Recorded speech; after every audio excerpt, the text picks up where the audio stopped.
Okie dokie. So it is about 1 o'clock. The dough looks good. Trying to think.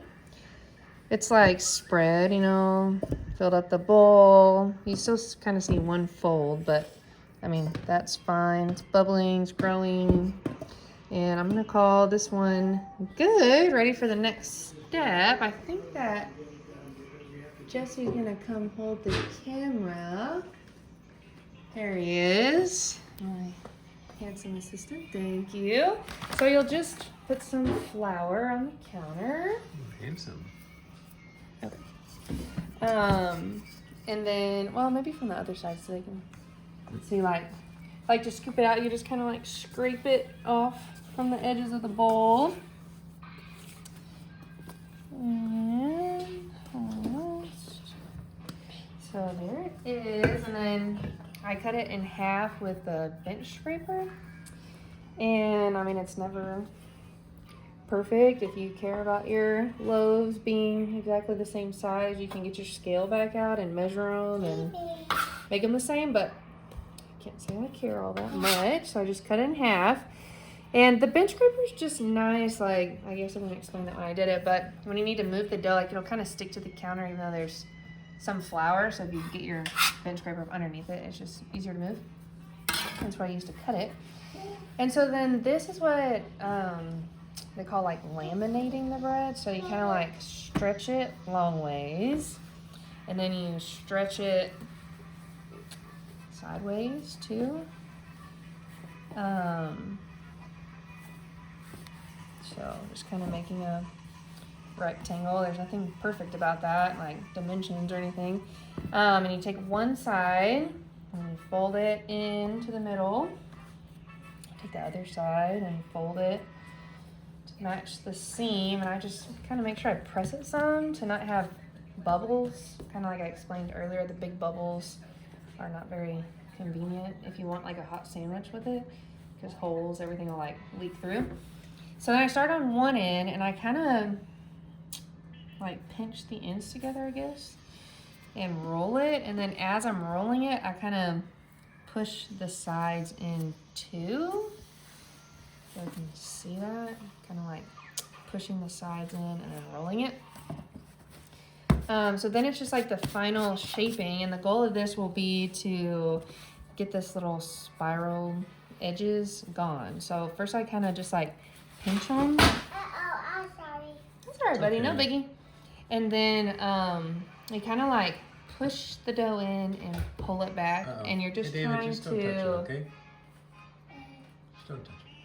That's all right, baby. You're just trying to make it like taut, so that it keeps its shape later whenever you go to cook it. So I'm just kind of like, does this make sense? Like kind of like tucking the edges underneath and rolling it. So you just want it to end up smooth. I just kind of like rotate it and fold in the other sides. Put too much flour down, honestly, it's not really sticking. But so then I'll kind of like grab it from the bottom, and it goes, so this is a bread basket. You don't need a bread basket. You can use just a regular bowl, and you can put just like a kitchen towel in it instead of having the bread bowl. And you just sprinkle some flour in there so it doesn't stick to the towel. And then you put it in upside down, and you'll see it's like all my foldings. Like I said, I put too much flour down, but then you can just go and like pinch it together so that it holds the shape in. Okay. And it won't be perfect. It won't like all stay. It'll come undone some, and that's all right. But there, you just kind of pinch it. And that's it. Then I fold the towel over, get the shower cap again, and put it over, and it'll go in the fridge. Then I'll do less flour down this time. You just do the same thing with your other hunk of dough. So see how it's like sticking to the counter? I mean, it'll come up, but you could use the bench scraper to just make it a little bit more of a clean pick up. So again, we're just stretching it out to the sides, folding it in to the center. There's nothing perfect about it. Getting the end, squishing it together, and then rolling it. Pushing those sides in and rolling. Kind of hard to articulate.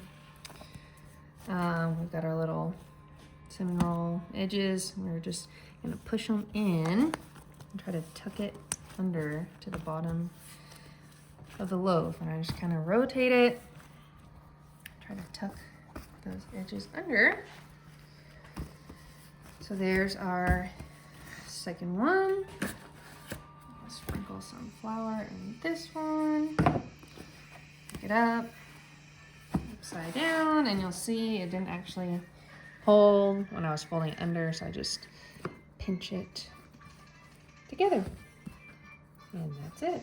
I'll get another towel, put a shower cap on that one, and they'll both go in the fridge overnight. Pinch that.